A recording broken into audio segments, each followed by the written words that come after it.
pelas pessoas em geral.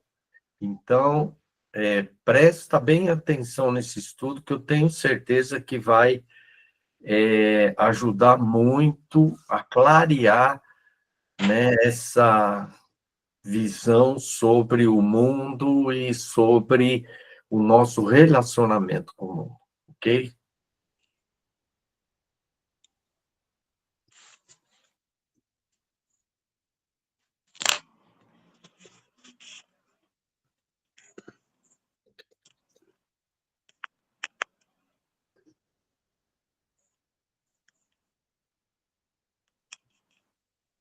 Bom, espera um pouquinho só. Alô?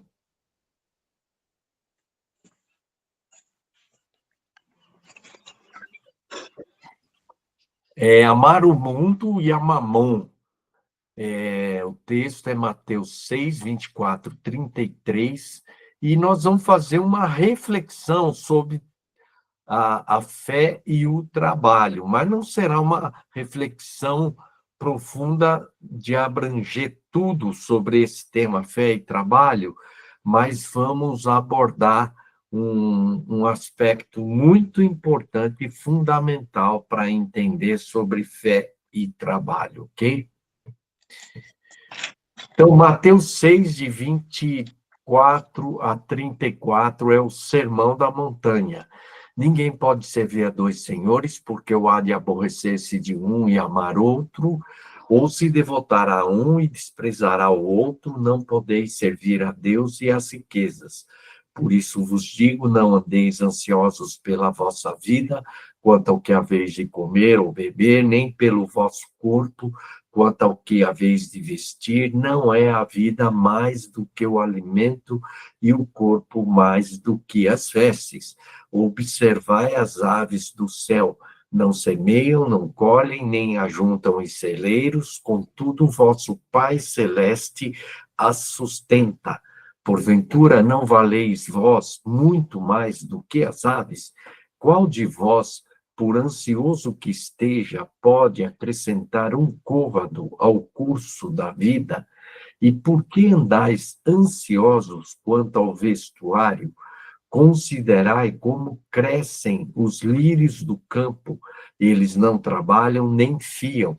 Eu, contudo, vos afirmo que nem Salomão, em toda a sua glória, se vestiu como qualquer deles.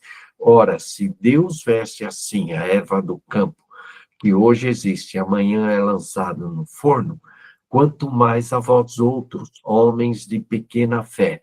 Portanto, não vos quieteis dizendo: que comeremos, que beberemos, ou com que nos vestiremos? Porque os gentios é que procuram todas estas coisas, pois vosso Pai Celeste sabe que necessitais de todas elas. Buscai, pois, em primeiro lugar o seu reino e a sua justiça, e todas essas coisas vos serão acrescentadas. Eu tenho a impressão que muitas pessoas leem esse texto, gostam dele, mas não conseguem compreender exatamente o que Jesus está falando para nós aqui. O primeiro ponto é a impossibilidade de servir, de amar a Deus e a Mamon, né, ao mesmo tempo. Ninguém pode servir, a palavra do Léo, a dois senhores, que é a palavra kurios no grego. Não há possibilidade de alguém servir, ou do Léo, a dois senhores. Quando ele diz ninguém, ele está falando, é impossível, não dá. No grego, douléu, a palavra era usada para escravos, para o serviço de escravos, doulos. Não se trata de um serviço casual, mas de submissão total, lealdade exclusiva, de servir como um escravo de um senhor. Não existe a possibilidade de ser doulos, escravo de dois curios, senhores. Por quê? dá uma explicação aqui, a razão. Ou há de aborrecer-se de um e amar o outro. Então, não há possibilidade, né? Jesus aqui elimina a possibilidade de alguém amar a dois senhores. Ou se devotará a um, ou e desprezará o outro. Não há possibilidade de uma pessoa se devotar a dois senhores. Então, ele conclui: não podeis, ou do Léo, a Deus e as riquezas, no grego é mamonas. Então, Jesus declara, essa é uma declaração muito enfática de Jesus. Não é simplesmente uma frase de efeito, irmãos. É uma conclusão, uma declaração enfática de que é impossível do Léo servir a Deus e a Mamon. A palavra mamonas, no hebraico, transliterada, é mamon, mamon, que significa dinheiro, posse e riqueza. A possibilidade, então, de alguém servir, amar ou devotar a dois cúrios, dois senhores, é zero, é zero. 1 João 2,15, que nós estudamos, não ameis o mundo, nem o que no mundo há. Se alguém amar o mundo, o amor do Pai não está nele. Então, amar o mundo e amar ao Pai são excludentes entre si. O amor ao mundo exclui o amor ao Pai. E o amor ao Pai exclui o amor ao mundo. Não é possível amar o mundo e a Deus ao mesmo tempo. É a mesma ideia de Mateus 6:24. Ninguém pode servir a dois cúrios, senhores. Na verdade, a ideia aqui são dois deuses. Deus é um Deus verdadeiro e Mamon, né? A palavra Mamon é a personificação de um Deus falso, né? Que é o Deus do dinheiro, da riqueza. Mas é lógico que esse Deus não dá para se comparar com Deus verdadeiro. Não há como adorar dois deuses, não há como servir a dois deuses. A possibilidade de alguém amar o mundo e a Deus é zero. Agora, como saber a quem estamos servindo? O texto não deixa nenhuma dúvida acerca da possibilidade de servir a dois senhores. Só podemos servir a um Senhor. Está claro, não há dúvida. O versículo deixa claro. A questão importante agora é: o que é servir a um Senhor nesse contexto? E aí é muito importante. Veja o que diz o versículo seguinte, ao 24, 25. Por isso vos digo, não andeis ansiosos pela vossa vida, quanto ao que haveis de comer ou beber, nem pelo vosso corpo, quanto ao que haveis de vestir. A expressão, por isso vos digo, está conectando o 24 com o 25. É interessante que as pessoas, quando leem o 24, elas entendem o 24, mas elas não conectam com o versículo 25. Então, ele está fazendo uma conclusão, uma aplicação do 24 no 25. O que ele está conectando, então, o 24 ao 25? Traduzindo, né, seria isso. A ideia do 24 é: não é possível servir a dois senhores. Vocês não podem servir a Deus e a Mamon. Ponto, é o 24. Por isso, por essa razão, por esse motivo, se vocês andarem ansiosos com o que comer, beber ou vestir, vocês estarão servindo a Mamon. Essa é a conclusão que nós tiramos no 25. Essa é a afirmação de Jesus. Aqui, Jesus está fazendo uma afirmação surpreendente. A ansiedade pelas coisas mais básicas e necessárias da vida nos coloca debaixo do senhorio de Mamon. A palavra ansiosos no grego é meriminal,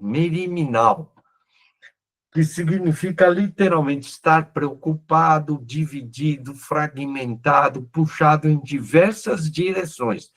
Ansiedade é um estado de alma dividida, onde a mente e os sentimentos estão puxados em direções diferentes. A pessoa fica em conflito e sem paz. Jesus liga aqui diretamente a ansiedade, no versículo 25, à escolha do senhorio, Mamon, no versículo 24. A ansiedade, nesse contexto, é um sinal de servidão a Mamon. A ansiedade surge porque acreditamos que somos nós que devemos sustentar a nossa vida através do dinheiro que conseguimos no trabalho e dependemos disso. Isso é o que Mamon quer, exatamente o que Mamon quer que acreditemos. Você precisa trabalhar para ganhar dinheiro, para poder pagar as contas e suprir suas necessidades básicas, como comer, beber e vestir. Agora, uma distinção: o que não é ansiedade e o que ansiedade é. Ansiedade não é preocupar-se de forma responsável, mas ansiedade é ser consumido por medo e falta de fé. Ansiedade não é planejar com sabedoria, mas ansiedade é ficar inquieto com o que ainda não aconteceu.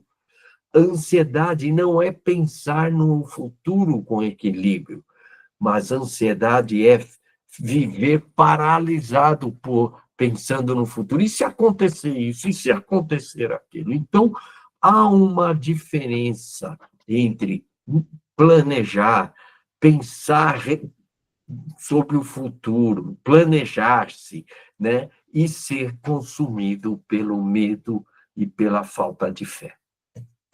O propósito principal do trabalho. Se você perguntar a 10 pessoas por que você trabalha, todas elas vão dizer: ué, se não trabalhar, como é que eu vou comer, beber ou vestir? Como é que eu vou pagar as contas? Eu preciso trabalhar. Vamos ver que você tem que trabalhar. E trabalhar muito. E ser o melhor e dar seu melhor. Você vai ver que trabalho é importante. Mas não é para trabalhar. O propósito do trabalho não é para pagar as contas, não é para comer, beber e vestir. E nós vamos entender isso no texto. Guarda bem, eu acho que isso vai dando um monte de dúvida na tua cabeça, mas o texto vai deixar bem claro e vai responder essa questão de suprir as necessidades. O propósito principal do trabalho, guarda isso, é glorificar servindo ao próximo, cultivando e cuidando da criação e participando da missão redentora de Deus no mundo. Então, o trabalho está focado no glorificar a Deus. Como?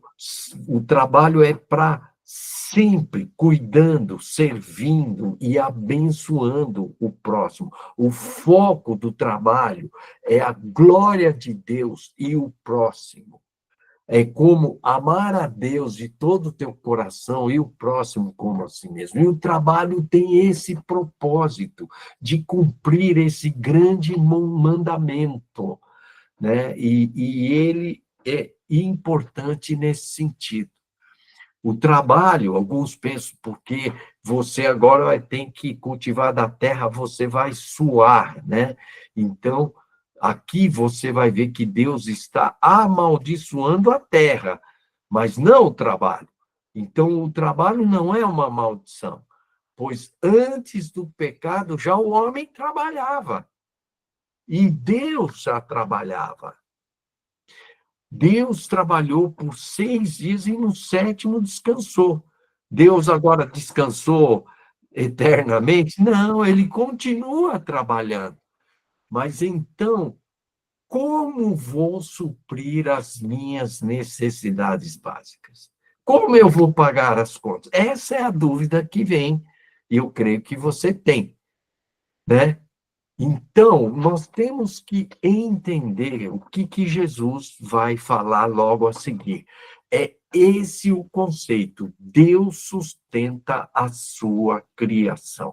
E quando eu digo a sua criação, não é apenas a natureza, os animais, mas nós também somos criação de Deus. Então, quando está dizendo Deus sustenta a sua criação, inclua-se aí, ok? Observai as aves do céu. Não semeiam, não colhem, nem ajuntam em celeiros, contudo, vosso Pai Celeste as sustenta. Porventura, não valeis vós muito mais do que as aves? Então, a pessoa, quando lê esse texto, pensa assim: ah, agora eu vou ficar que nem um passarinho, eu vou ficar lá sem trabalhar, fazendo piu-piu, cantando, voando para lá e para cá, vou aí viver assim, sem fazer nada. Não é isso que o texto está falando. As pessoas entenderam errado. A ideia do texto, né? Essa é a ideia das pessoas quando leem esse texto. Mas a ideia do texto é a seguinte: aqui a ideia é que se uma ave do céu que não tem quase valor, que é um tremendo folgado, ele não faz nada, ele não colhe, ele não semeia, ele não reserva, sabe aquela que nem a gente, oh, vou guardar um pouquinho para amanhã. Não, ele não reserva, ele não armazena, ele não faz nada, a não ser pegar a comida e comer. Então, aqui a ideia é que se uma ave que não tem quase valor, que é um tremendo de um folgado, né? Aqui eu tô até brincando, que não faz nada para garantir o seu sustento. E mesmo assim, Deus a sustenta. E aí, a palavra porventura é quanto mais Deus fará a nós. Deus nos sustentará, pois somos muito mais valiosos do que essas aves do céu. Essa é a ideia do texto. Ele não está dizendo para você viver como um passarinho, mas que o passarinho que tem pouco valor e não faz nada para se sustentar, Deus sustenta esse animal. Quanto mais ele não vai sustentar você. Então, aqui, Jesus está dando uma ideia para que você se certifique que Deus está sustentando a sua criação e você é uma criatura de Deus e Deus te sustentará. A grande verdade aqui é: Deus é quem nos sustenta. Deus nos sustenta. Mateus 6:27, que é, né, o versículo a seguir, diz: qual de vós, por ansioso que esteja, meriminal, pode acrescentar um côvado ao curso da sua vida. E por que andais ansiosos quanto ao vestuário? Então, aqui, ele fala que a ansiedade, a preocupação é ineficaz. Ela não vai aumentar nossa vida, nem resolver nossos problemas. Ela só consome energia, tempo e paz. Reconheça que a ansiedade afeta negativamente o nosso presente. Aí o 28 a 30.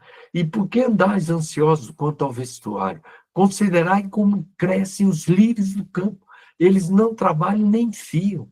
Eu, contudo, vos afirmo que nem Salomão, em toda a sua glória, se vestiu como qualquer deles. Ora, se Deus veste assim a erva do campo, que hoje existe e amanhã é lançada no forno, quanto mais a vós outros, homens de pequena fé.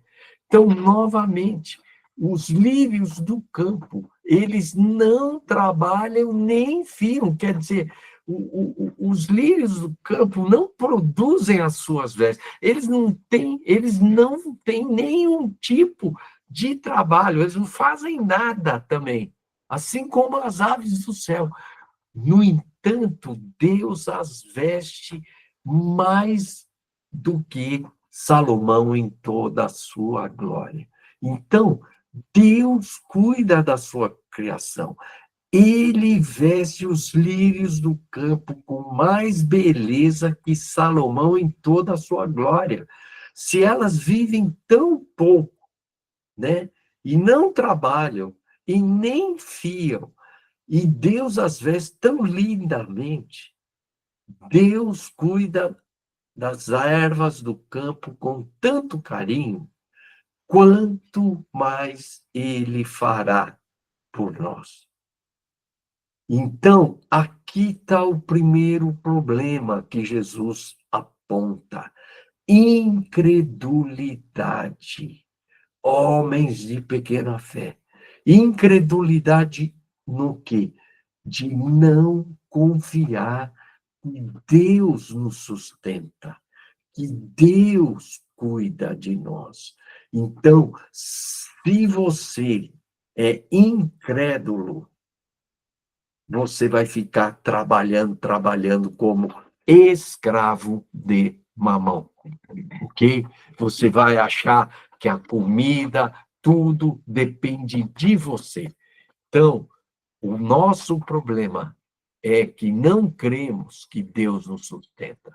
Jesus, olha só que ele, no mesmo capítulo, ele ensina a oração do Pai Nosso, a oração dominical, que é Mateus 6:11. Diz lá: o pão nosso de cada dia dá-nos hoje. Por que pedir pelo pão de cada dia? Não temos que trabalhar para comer e beber e vestir? É assim que a gente pensa, né? Vai trabalhar. Não, nós temos que trabalhar. Temos que trabalhar sim, mas não é para comer, beber e vestir, pois é Deus quem nos sustenta. Então, quando ele ora, o pão nosso de cada dia, dá-nos hoje, é a oração de uma pessoa que tem consciência de que é Deus que está dando, não é você com seu dinheiro conquistado pelo trabalho que está tendo o pão, não, é Deus que sustenta você, né? É Deus que nos dá o pão de cada dia. Mateus 6, 7 a 8. E orando, não useis de vãs repetições como gentios, porque presumem que pelo seu muito falar serão ouvidos.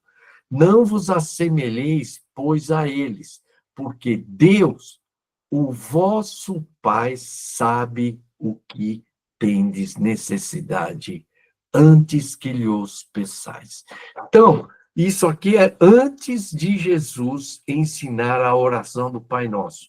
Quando Jesus fala de oração, né, aí eles perguntam, oh, Senhor, ensina-nos a orar. Aí ele fala a oração do Pai Nosso.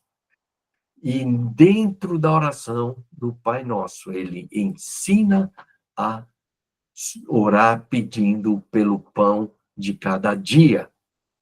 E aqui no versículo, o Deus que cuida de sua criação, Deus sabe de todas as nossas necessidades, antes que peçamos, e Ele supre as nossas necessidades.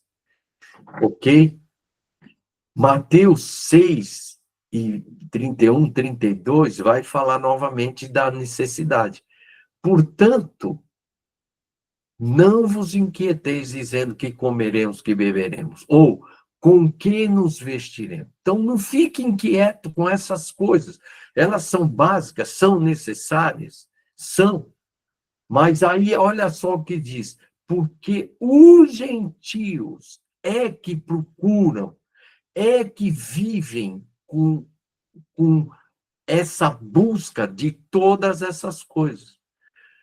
Pois vosso Pai Celestial sabe que você necessita, que necessitais de todas elas. Deus sabe que você precisa. Deus não está ali no céu, de braços cruzados, deixando você se virar. Não. Deus, ele cuida. Olha a natureza como de uma forma milagrosa, como uma forma surpreendente, toda a natureza se equilibra. Por quê? Porque Deus está cuidando. Não é coincidência, não é um acaso, mas é a mão de Deus sustentando a sua criação.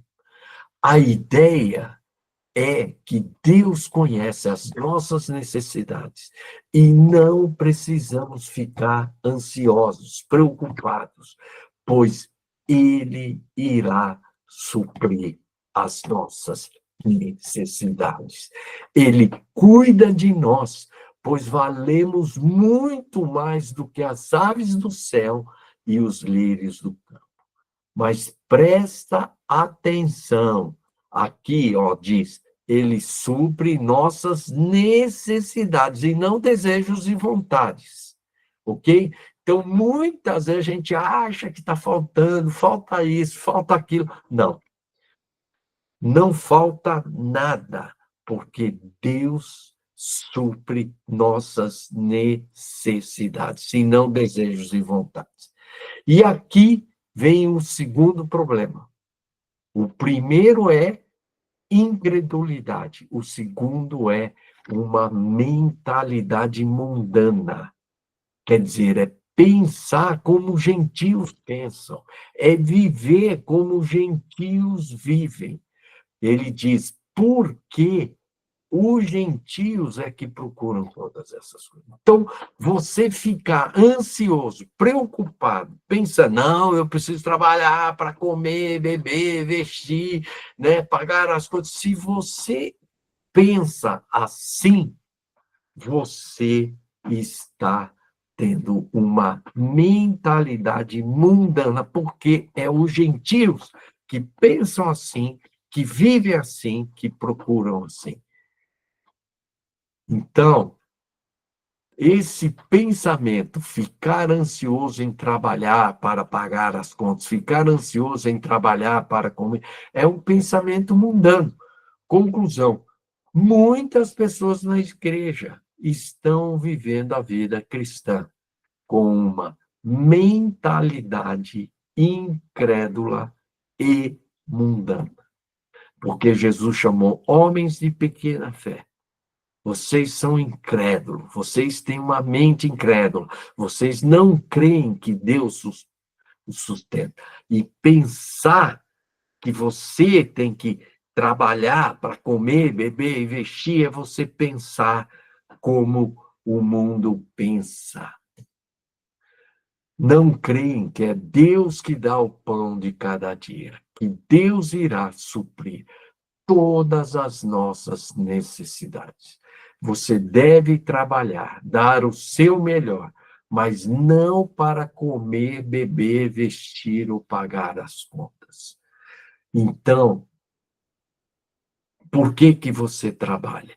Em primeiro lugar, buscar em primeiro lugar o seu reino e a sua justiça, e todas essas coisas vos serão acrescentadas. Devemos trabalhar em primeiro lugar por causa do reino e da sua justiça. Buscar em primeiro lugar o seu reino. Devemos trabalhar em primeiro lugar por causa do reino e da justiça. O reino, no grego, é a palavra basileia, que significa reinado, domínio, governo de um rei. O reino de Deus é a realidade em que Deus reina como rei soberano, onde sua vontade é feita, onde suas leis, seus valores se manifestam. Não se trata de um lugar geográfico, mas de uma realidade viva, onde a vontade de Deus é obedecida com alegria. Em termos práticos, o que significa buscar o reino?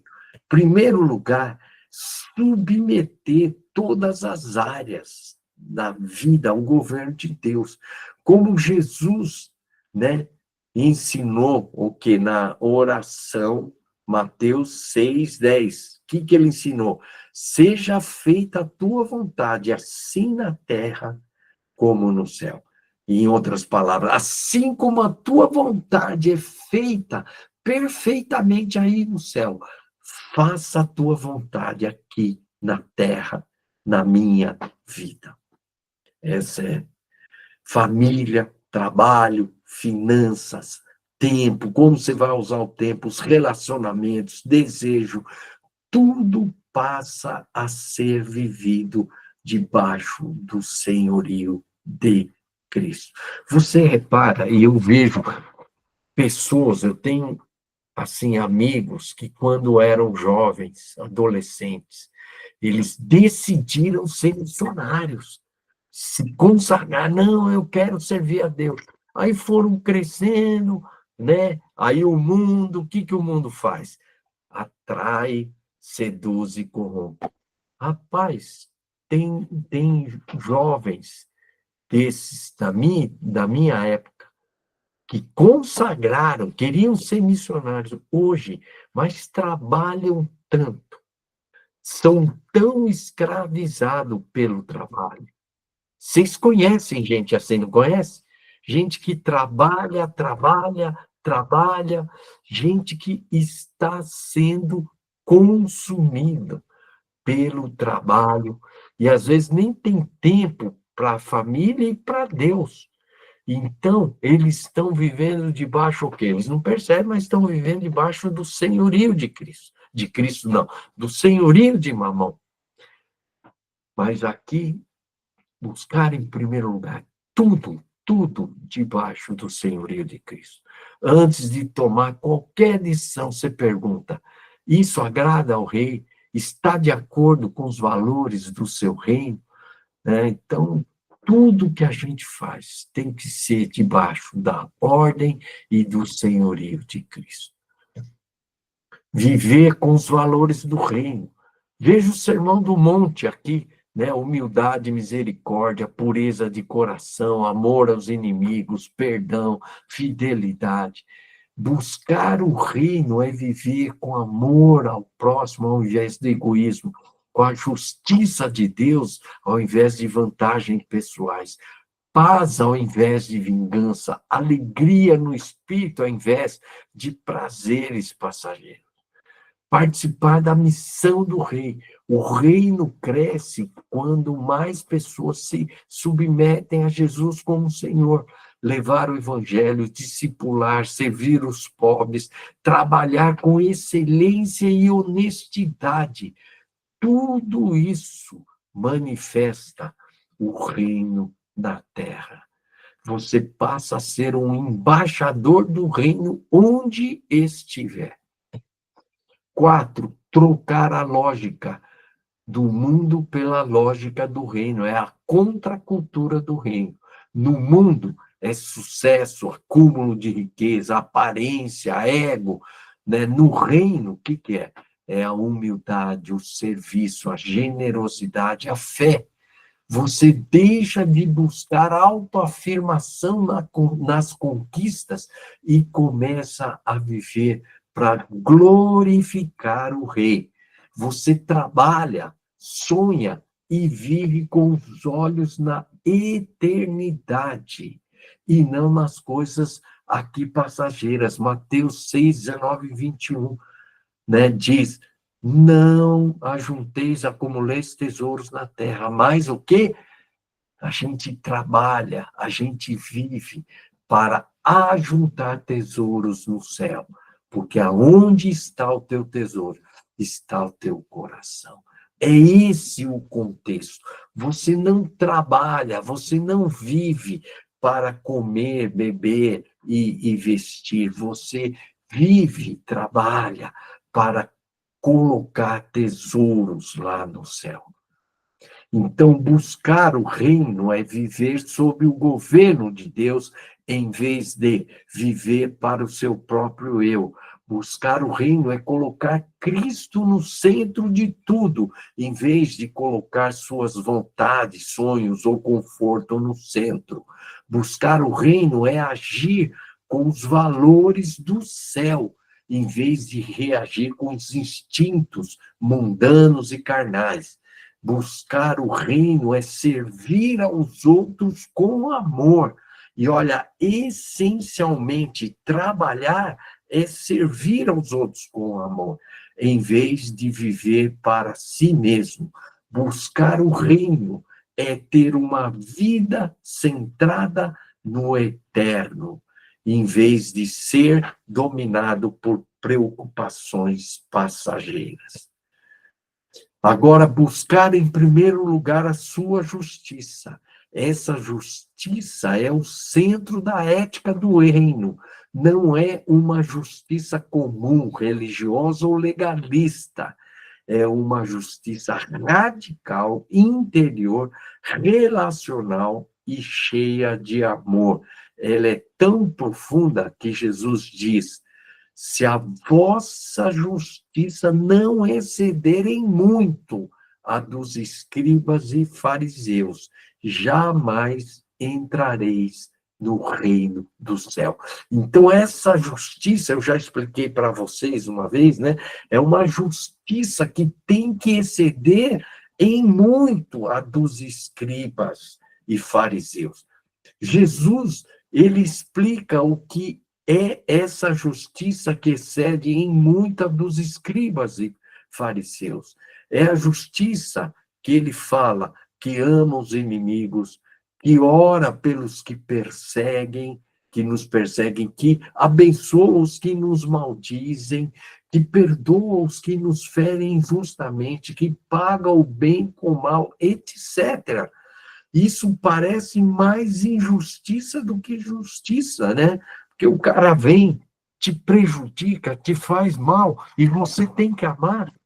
O cara te fere, te machuca, te prejudica, e você tem que liberar ele, perdoar ele, falar: isso não é justo. O justo é ele vai pagar o que ele fez, ele vai receber o que merece.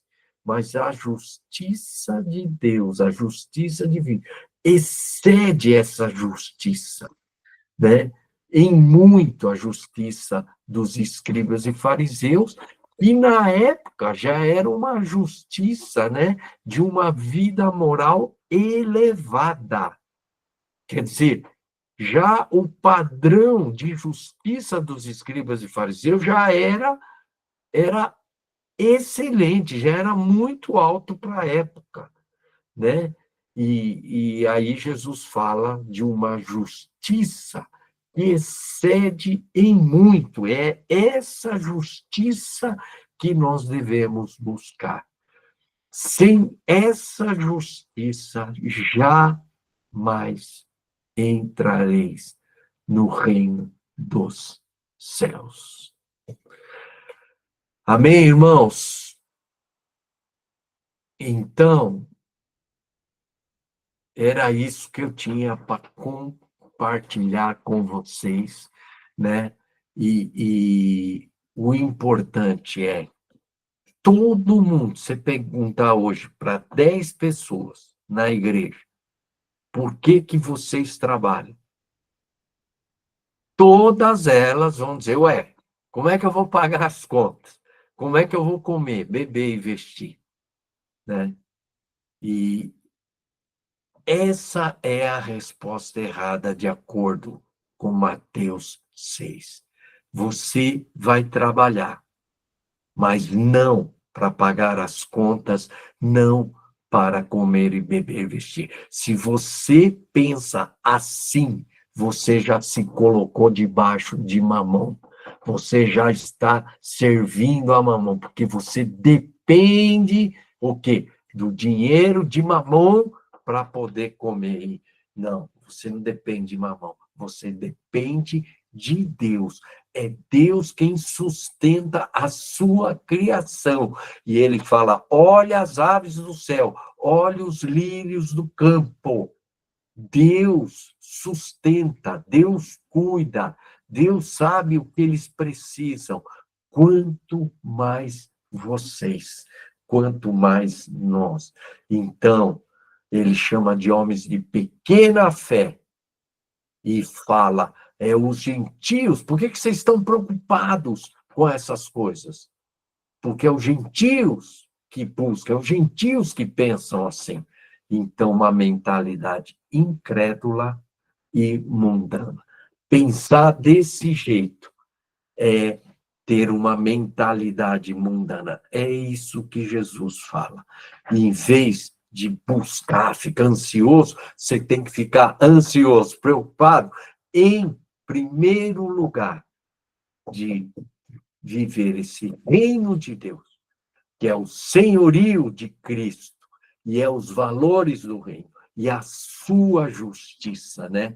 E essa justiça, então, ela é o fundamento, a essência dos valores do reino, que é amor, humildade, né?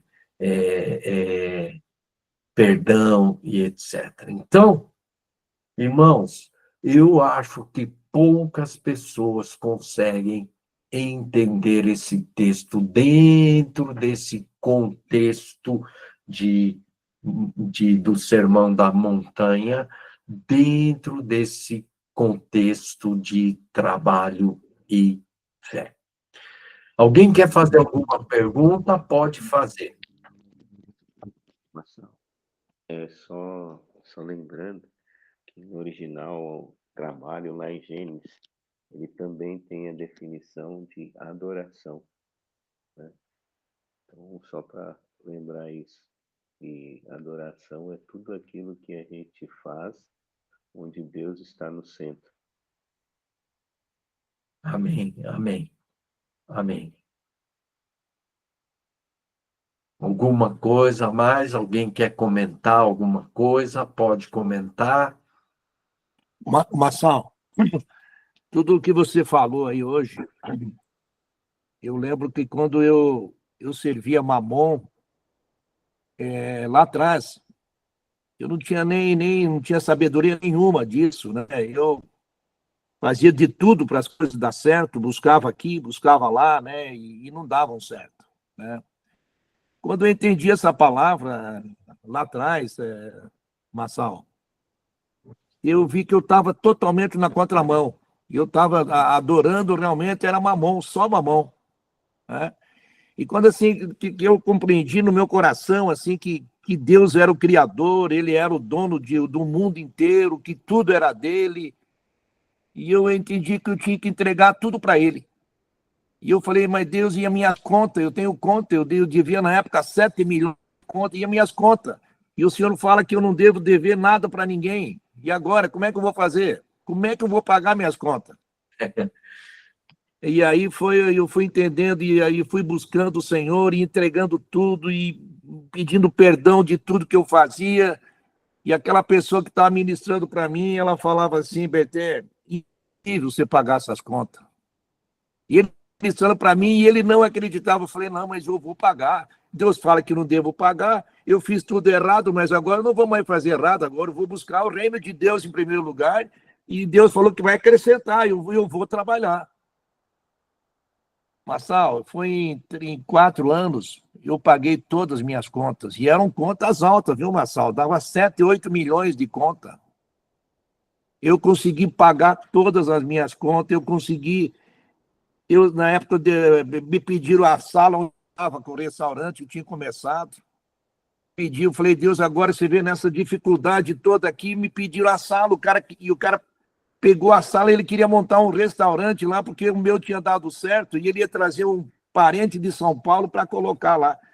E ainda para me infernizar mais ainda, né? Eu falei, olha só o que ele vai fazer comigo.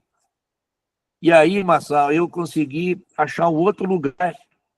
E ainda com o dinheiro eu reformei outro lugar. Não faltou dinheiro. Eu comprei o lugar. E eu não sei de onde vinha dinheiro, Marçal. Eu só sei que me preocupava. Eu orava, o testemunho, o João sabe também disso aí. E ontem à noite, eu estou saindo do restaurante, está eu, meu filho e a minha esposa no restaurante. Passou um cliente que ele é cliente há 20 anos do restaurante. E ele tem negócio em São Paulo, Rio de Janeiro, ele é um grande empresário. E ele olhou para mim e falou, Berté, quanto tempo não te vejo, preciso te dar um abraço. E a minha esposa, o Enzo, ficou me dando abraço, me deu um abraço e falou, Berté, desde que eu te conheci lá no restaurante, você não é mais aquele mesmo homem que eu te conheci. Você é um homem humilde. Rapaz, eu gosto de você e venho aqui e faço o teu negócio, porque o teu negócio é diferente, Berté. É igual ir no outro lugar, né? Então, a gente vê assim nessa palavra, Marçal, que você falou, que realmente tem muito, até pastores que não conhecem essa palavra, que não sabem como ensinar ela, né? Mas eu coloquei no meu coração, eu entendi, coloquei em prática, e hoje você ainda nos trouxe mais uma revelação mais forte ainda, que é isso aí mesmo, que nós temos que buscar, que não é que vai ter que deixar de trabalhar, não, tem que trabalhar com amor e servir as pessoas. E as pessoas vão servindo, e Deus vai vendo o que nós estamos fazendo para ele, para o reino, não é só para nós ganhar dinheiro, né? O que estou fazendo para as pessoas que vêm no restaurante, as pessoas que trabalham comigo, eu estou escravizando elas, estou ganhando pouco salário, né? Então, entra num contexto muito grande essa palavra, né? Deve ser colocar assim na cidade inteira, né? Amém, amém. Alguém quer comentar mais alguma coisa? Sim, Marcelo, eu ia comentar o seguinte, que alguns também, eu já presenciei isso, né? Deus interpreta também do outro lado, assim, em excesso. Estou falando do excesso. Do outro lado, do desordem. Como Deus me sustenta, como sustenta as aves do campo, eu realmente não preciso me preocupar com a questão do trabalho. E com isso, acaba tomando uma atitude, do meu ponto de vista, assim, atitude até negligente com relação ao trabalho. Ou seja, não é aquele que tem disciplina para o trabalho, o horário, a dedicação. Agora, alguns que eu já vi assim, eu vou dizer assim, por outro lado, às vezes eu me espelho assim, rapaz, e não é que a pessoa consegue viver. Então, isso, em alguns momentos, já me gerou realmente um certo conflito, né? Porque realmente, tendo uma palavra-chave que você usou aí, a palavra final, né? O versículo final, mas buscai, em primeiro lugar, né? Primeiro, o reino de Deus e a sua justiça, né? Essa justiça, como você comparou aí, não é a mesma dos fariseus, ela é séria dos fariseus. Né? Esse deve ser o caminho. Mas lá em Gênesis, a palavra original lá é trabalho duro mesmo. Trabalhará, ela fala fadiga, né? A palavra original significa trabalho duro. Trabalho duro comerás em casa. É por isso que nós, inclusive, não negligenciamos o trabalho, estava ali, até falando, né? Essa posição dele, com certeza, é um homem que não conheço pessoalmente, mas é um homem que não negligencia o trabalho, mas trabalhador provavelmente vai ver com essa justiça que excede a do Estado público. Mas eu queria que você falasse um pouquinho sobre esse lado aí também, né, do excesso, né, de alguém que o povo cruzou o braço e Deus sustenta. Amém. Já que você mencionou Gênesis, é importante que Gênesis 17 diz assim: e Adão disse, né, visto que atendesse a voz da mulher, e a Adão Deus disse, né, visto que atendesse a voz da tua mulher e comesse da árvore que te ordenei, maldita é a terra por tua causa. Então, só esse detalhe, Deus aqui não está amaldiçoando o trabalho. Muita gente acha que Deus amaldiçoou o trabalho, ele está amaldiçoando a terra. Então, a consequência da terra ser amaldiçoada é que ele diz: em fadigas obterás dela o sustento durante os dias de tua vida. Trabalhar nunca será fácil, será cansativo, será desgastante, mas ele não está amaldiçoando o trabalho. O trabalho deve ser usado para glorificar o propósito, né? Glorificar a Deus, servir o próximo, cuidar da natureza e cumprir a missão redentora de Deus. Então, é importante entender isso, né? Porque a motivação, se o cara não faz nada, é um vagabundo, ele não trabalha, ele também como é que chama? Ele não está seguindo os valores do reino, né? Porque o trabalho é uma coisa fundamental na vida do ser humano. Todos devem trabalhar e dar o seu melhor. Mas o propósito, o problema está aqui, na mentalidade, né? Porque a gente acha que a gente depende desse trabalho. A gente trabalha para comer e pagar as contas. É essa mentalidade que coloca as pessoas debaixo de mamão. Ney pode falar e depois o João Batista pode falar. É uma coisa que me veio aqui enquanto o Edson falava, né? É lembrar que antes da queda, o trabalho já existia, como o Marçal já enfatizou, e é adoração, é cooperação, enfim, trabalho literalmente é igual a força versus o tempo, então tem alguma coisa que a gente tem que fazer no tempo.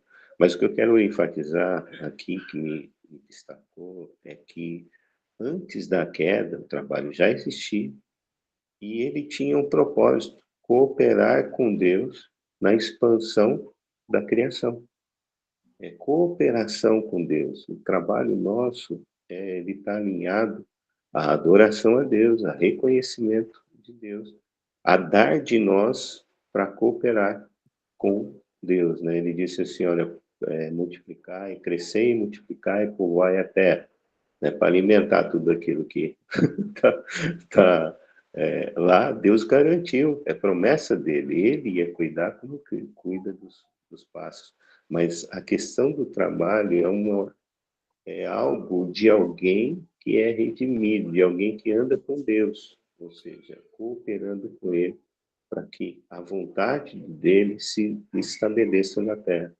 Talvez a nossa questão, né, nesse caso que o Edson colocou, ela está muito voltada à injustiça, ou seja, pô, o cara está lá, não trabalha, vive à custa dos outros, né? Ele não passa fome e não morre, né? Mas no final, o que a gente deve ver é que existe uma promessa de Deus, como está ali que Jesus enfatiza. Olha, eu vou cuidar. E ele não está falando que iria cuidar só dos crentes, só daqueles que ele cria. Ele está falando que é promessa dele e cuidaria, ou seja, o necessário todo mundo recebe. Agora, o que ele faz com o necessário, aí é outro problema, né? Então, é mais, não sei se eu contribuí ou se eu baguncei a cabeça aí, mas o meu ponto é esse, que o homem na queda, o trabalho realmente é bem árduo, Mas o homem em Deus, como o Verté testemunhou ali, né? O trabalho é leve, é suave, porque ele sabe o que ele está fazendo para Deus, cooperando com Deus e segundo, né, aquilo que Deus determina. Amém. João, pode falar? Olá, pessoal, bom dia. Sobre isso aí de você trabalhar, não é para você ganhar dinheiro, mas é para você manifestar a glória de Deus. E você fica assim, meio que. No começo eu tinha dificuldade sobre isso. Eu tenho muita dificuldade, né? Que eu achava que o trabalho era tão somente para você ganhar o dinheiro e pagar suas contas mesmo. Era unicamente isso, né? Mas quando você vê que é para você manifestar a justiça de Deus, né? E como é que você vai fazer do seu trabalho que a justiça de Deus seja manifestada, né? Eu tenho aprendido isso muito com o seu Bertel, ele tem ensinado sobre isso. Eu compartilhei no grupo Desejo Puro ontem com o menino, que fazia duas reuniões que eu não tinha participado com eles, né? E esse Bertel perguntou, eu disse, não, não, porque eu estou no trabalho ali, no horário. Ele disse, não, deixa o trabalho de lado e vá na reunião com os meninos, vá fazer isso, porque é preciso fazer isso, né? E comecei a trabalhar durante o dia, e uma coisa que ele tem se preocupado muito ali é que no restaurante tire tempo para buscar a Deus, né? Para estudar a Bíblia, para se dedicar às coisas de Deus, para que vá bem, né? E isso para trazer o resultado que tem pessoas ali, clientes que faz tratamento de câncer e antes de entrar nos tratamentos, eles vão primeiro no armazém para guardar a experiência. Tem pessoas que vai fazer algum tipo de exame, algum tratamento médico, e antes deles ir para o hospital, a última experiência que ele quer levar ali é primeiro ir no armazém, né? E as pessoas ali chegam e realmente falam, não, aqui é um ambiente diferente. Aqui é diferente, aqui o pessoal fica querendo entender, assim, o que chega num restaurante e sente um ambiente diferente. É manifestar ali a glória de Deus, né? É mudar a cultura, né? Quando a gente entender que a gente não está ali tão somente para ganhar dinheiro, mas que nós estamos ali para manifestar a glória de Deus, aí isso aí acontece, né? E não, isso é muito interessante, isso é muito interessante aí. Na verdade, esse estudo, ele trabalha a questão do sacro e o secular, ok? A gente pensa que é sagrado, divino, e o que é do mundo. Então, ir para a igreja é sagrado, orar é sagrado, é divino. Mas trabalhar é algo do mundo, é algo que eu vou servir, que eu vou ter que trabalhar, porque eu tenho que comer, tenho que fazer isso e aquilo. Então, a gente faz essa separação. E Jesus aqui está mostrando que tudo é espiritual, tudo é sagrado. Então, o trabalho é o local onde você cultua a Deus, né? Vamos dizer assim, os jogadores, quando entram no vestiário, lá no meio-tempo, eles estão lá se refrescando, tomam banho, relaxam um pouco, fazem massagem e tal, e voltam, né, para jogar. Então, o jogo é lá no campo, é lá que ele vai exercer.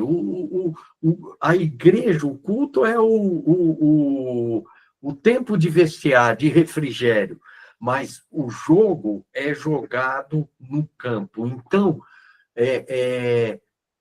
a, a nossa vida não tem separação entre sacro e secular. Tudo é espiritual. E lá no trabalho, ali é o seu campo de futebol, aonde você vai cultuar a Deus, aonde o que você aprendeu no domingo, aprendeu na escola dominical, aprendeu na célula, no discipulado, é onde você vai viver. E ali você Então, a mentalidade, se não está lá, é isso que é importante que Jesus está mostrando. Você não trabalha para comer, para beber, ou para se vestir, ou pagar as contas. Você trabalha em primeiro lugar, é o reino e a sua justiça. É essa mentalidade que nós temos que mudar. Tudo é espiritual, tudo em primeiro lugar é para a glória de Deus, é para servir a Deus. Quando você inverte e coloca aqui no trabalho, eu estou tendo que trabalhar, eu não quero trabalhar, mas eu estou trabalhando porque eu preciso do dinheiro para pagar, então essa mentalidade é o quê? Colocar Mamon acima da mentalidade do reino. Então, é falta de fé, incredulidade, porque você não crê que Deus é capaz de te sustentar. Então, nós temos que mudar a mentalidade. É uma mudança de mente. O trabalho é um local, o Ney falou, né, de adoração. É um local de adoração. O servir, a palavra, né, cultuar, né, é a palavra servir, né, tem um sentido latrel, de servir. Por isso que em inglês você coloca o culto como service, serviço, né? É interessante. Por quê? Porque cultuar também é servir. Então, o trabalho é uma forma de cultuar, não é uma forma de se beneficiar no sentido de eu vou ganhar dinheiro para isso, para aquilo, não. O trabalho, em primeiro lugar, é para servir. Servir o quê? A Deus e ao próximo. Então, quando você trabalha, as pessoas vão ser, por exemplo, o Berté, né? No trabalho dele, ele está servindo literalmente as pessoas. E aquilo transmite graça, transmite amor, traz, né? Espero que traga saúde, né, Berté? Traz saúde. Você está servindo as pessoas, né? Então, o trabalho é o seu lugar de culto. O trabalho é o seu lugar de servir as pessoas. E não um local aonde você vai ganhar dinheiro para comprar um carro, dinheiro para comprar uma casa. Se você pensar dessa maneira, essa é a ideia que Jesus está transmitindo. Você se colocou debaixo de Mamon. Entenderam, gente? É muito profundo esse ensino aqui de Jesus. A quem você está servindo? Você não pode servir a dois senhores. Você não pode. É impossível. Então, você escolhe. Não, mas eu preciso trabalhar para pagar as contas. Bom, então você já está servindo a Mamon. É isso, porque não tem como servir a dois senhores, não tem como amar a dois senhores, não tem como devotar, né, cultuar, servir a dois senhores. Então, essa é a essência desse estudo. Eu acho que o Berté, ele deu um bom testemunho, e na cabeça dele ele estava totalmente escravo de Mamon, mas ele se libertou disso, se tornou um servo de Deus, servindo a Deus, servindo as pessoas em primeiro lugar, e aí a coisa vai, Deus vai suprindo as necessidades. Eu acho que por hoje, você quer falar? Só. Isso. É tão verdade isso, que essa questão do serviço, né, do culto, porque todo componente do nosso trabalho, você pode ver, qualquer atividade que a gente faz lá, né, você vai fazer um orçamento, tem lá uma linha que você põe serviço, custo do serviço. Você vai fazer qualquer coisa, é serviço. Você vai, enfim, o trabalho é um lugar de culto, um lugar de adoração. Isso aqui, a quem está servindo? Essa é a questão. Literalmente, eu estou querendo trazer uma aplicação prática que é real em qualquer dimensão. É isso. Quando você vai compor um trabalho, tem lá uma linha que é serviço. E tudo que você faz é serviço. Mão de obra mais material e etc. Serviço. Então, servir a Deus, né? Tá intrínseco que é isso, só que a gente não sabe. Nós estamos na ignorância. Amém. Ok, irmãos, acho que por hoje chega. Deus abençoe um final de semana abençoado. O Stern, Amém. Glória a Deus. fala, seja bem. Você quer falar, Stern? Acho que não, né? Ok. Senhor nosso Deus, nos abençoe. Peraí, tô falando, é que eu esqueci de botar o microfone. Ah, Dentro dessa palavra, eu creio assim, que eu tenho tudo isso hoje me deu passou rastelo no meu cérebro, o Espírito Santo ministrou. Eu tenho muita dificuldade nessa área também, principalmente o seu de origem alemã, e é muito radical, muito toma lá e me dá cá, é muito certo, então às vezes a gente paga um preço. E a minha amada, minha esposa, sempre me corrige, né? Me ajuda nisso aí. Eu queria sim estar pedindo que estivesse orando por mim. Entendi isso, compreendi, que o Senhor me dê vitória, possa alcançar. Acho que a Ivanir, o testemunho dele foi tremendo para mim, né? É Ivanir, né? O nome do irmão aí. a gente chama de Berté. Berté. Se falar em tremendo. eu nem sei quem que é esse cara. O Berté falou em 7 milhões. Às vezes eu falo em 7 mil, para mim já é muita coisa, 7 mil. Meu pai era sempre R$7, se tiver que levar na tua casa, ele paga R$30 de passagem, mas vai levar lá para você os R$7, né? Então, a gente era muito assim, eu penso que pudesse estar orando para que eu não somente seja isso na palavra, na prática, no falar. Queria que os irmãos orassem por mim, que eu preciso ter muitas vitórias. Eu não quero servir a mamão, porque eu quero ter somente servir ao Senhor. E com isso na prática, tudo isso falado no trabalho, né? Hoje eu estou aposentado, mas aonde eu ando, eu quero estar servindo ao Senhor, nosso Deus. Somente isso. Amém. Amém. Deixa eu orar. Senhor nosso Deus, muito obrigado por esse tempo juntos. Há uma grande mentalidade do mundo que nos consome e nos coloca debaixo de mamão, Senhor. Muitas pessoas pensam que estão servindo a Deus, mas, na verdade, são escravos de mamão.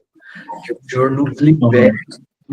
O Ostério pediu agora, o Bill pediu, que o Senhor liberte ele, essa mentalidade mundana de buscar essas coisas em primeiro lugar, em vez do reino da sua justiça. Levanta uma gente que vai te amar, que vai te buscar, em primeiro lugar, vai buscar o teu reino, a tua justiça, a tua glória em primeiro lugar. Abençoe as nossas vidas, que nós vivamos esse final de semana para a tua glória, em nome de Jesus. Amém. Amém. Deus Marcelo, abençoe. próxima semana vai ter, não, né? Como Próxima será? semana terá. Próximo final de semana? Sim, Tá bom. Amém. Ok. Ah, não, é feriado, né? Feriado, exatamente. Ah, Isso que eu tô então perguntando. vamos dispensar aí, porque muitos vão viajar. Deus abençoe. Semana que vem, vamos tirar uma férias aí. Amém? Tá bom, Deus querido. abençoe. Amém. Obrigado, amados. Obrigado, Marcelo. Foi bênção demais a palavra. Glória a Deus. É verdade. Amém. Amém.